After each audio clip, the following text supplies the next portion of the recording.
But as Derek said, I am a geologist and I study the Appalachian Mountains. Now the Appalachians last achieved alpine heights about 250 million years ago, you know, with rocks and glaciers and ice and all that. And they've been wearing down ever since. Now they're kind of low, and now the area is occupied by millions of people. So my field area, when I go out to study the Appalachians, is as likely to include suburban backyards as it is untrammeled wilderness. But I go out there almost always alone, and I study these rocks. But you could excuse me if I wanted maybe started yearning for something a little more exciting. And I finally got the chance in 2006 to join a team of geologists to go to Madagascar. Now, Madagascar is about as out there as you can be. It's off the southeast coast of Africa, former French colony, famous for its indigenous fauna, like chameleons and lemurs. And I thought this was pretty cool, but best of all, I was part of a team. I was no longer working alone. We would solve this problem they were going to go over there for together. The British Geological Survey arranged this, and they'd beaten out the French for the job. So we started out near the northern tip of the island, mostly just driving around. Oh, I forgot to tell you, the British had this contract. They also had to collect, in 2 years, they had to collect 23,000 stream sediment samples. So we weren't just looking at rocks. We had to be scooping a lot of sand, and that's a lot of marching around in 2 years. Fortunately, we were only there for 6 weeks of it. So we started out near the northern tip and drove around, and things were pretty good. We had a team. We included some young geology students, Malagasy students, and every time we crossed a stream, the cars would stop and the students would get out with their sample bags and scoop up some sand, and we'd move on. Pretty tame stuff, nice base camp near a village and so on. But after about a week of this, it was time to head inland, deeper into the heart of Madagascar.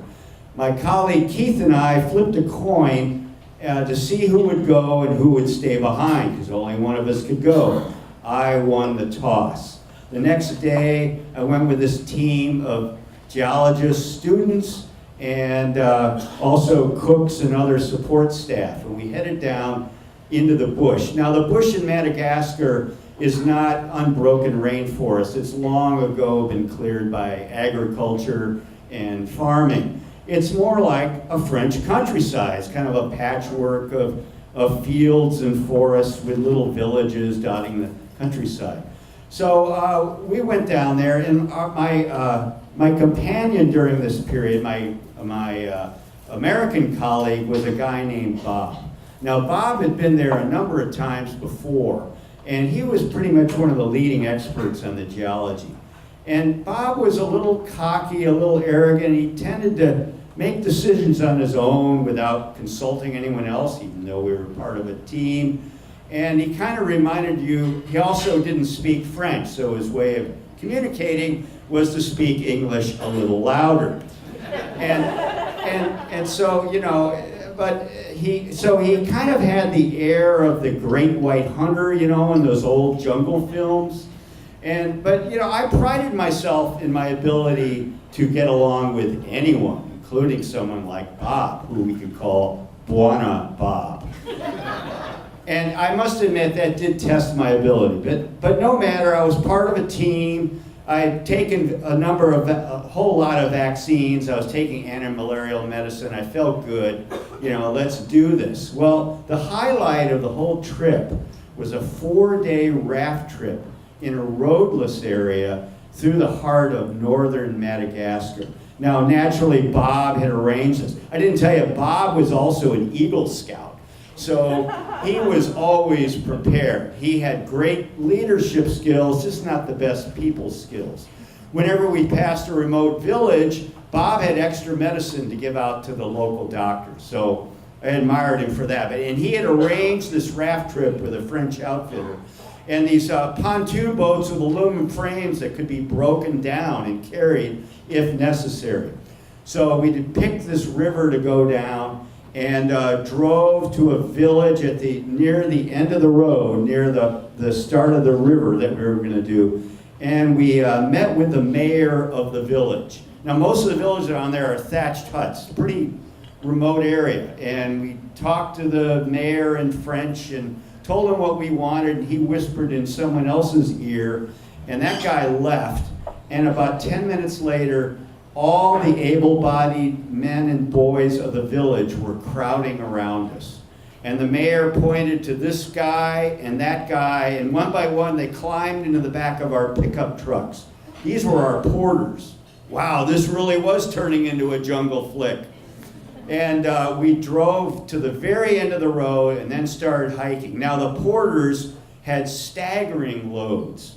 They carried all the camping equipment, all the foods, and all the boat stuff. We all had just light packs. They all wore flip-flops, except for Robert, who managed to have a pair of hiking boots. He was the head porter. And their wages, 2,000 ari a day. What's that, you say? That's about $1 a day. So we got to the river, we assembled the boats, put in, and started floating.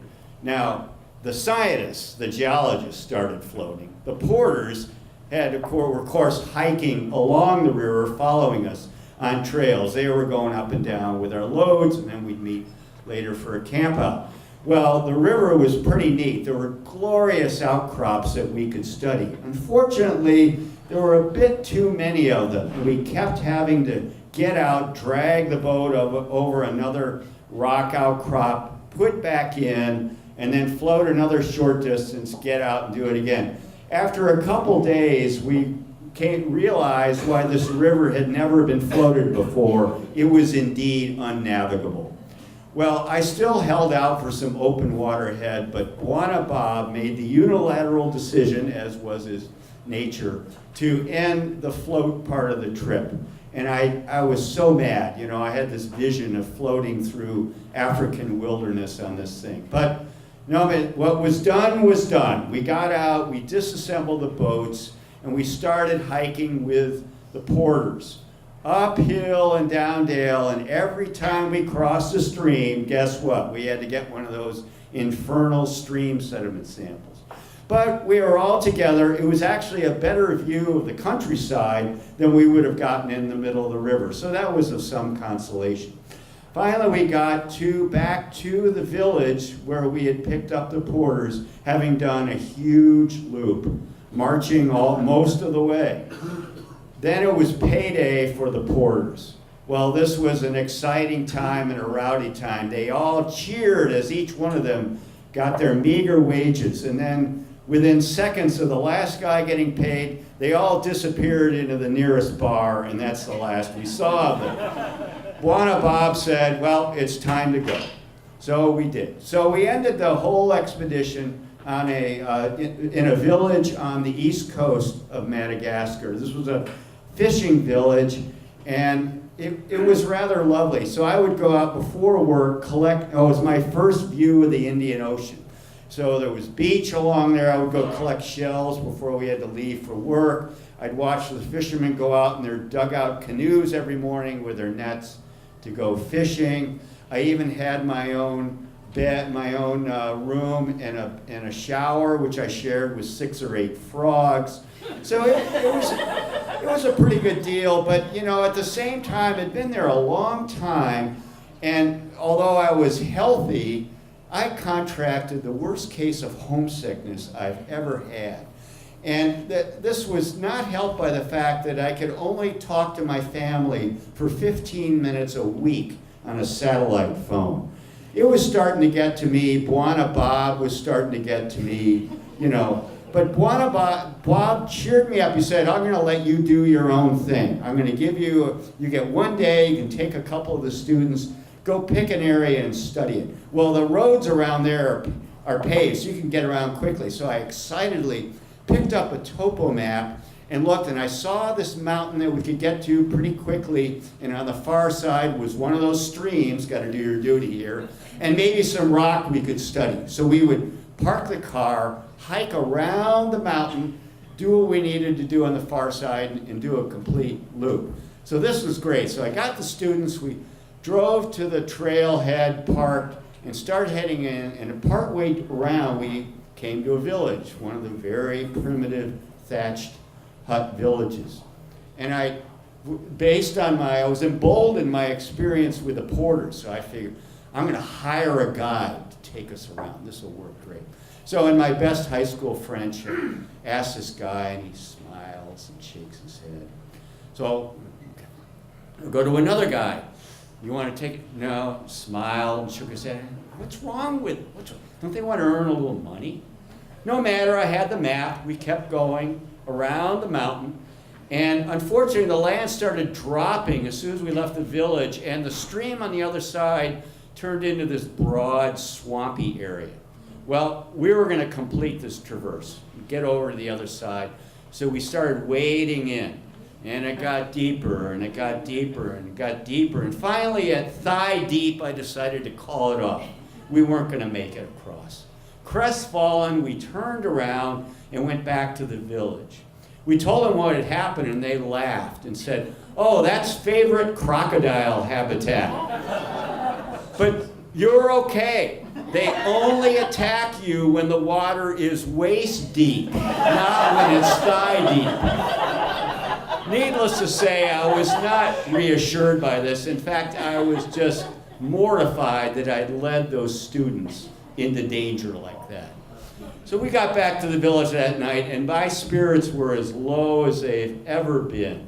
But you know, my colleagues I was with cheered me up.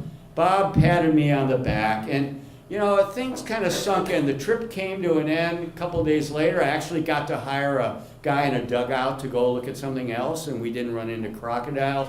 So, you know, things slowly got better, and the experience sunk in, and as the trip ended, I realized I could actually come back on my own and, you know, hire porters and do my own expedition. It was a great feeling. That opportunity never presented itself, but I carry that self-esteem to this day based on my experience in Madagascar. Thank you.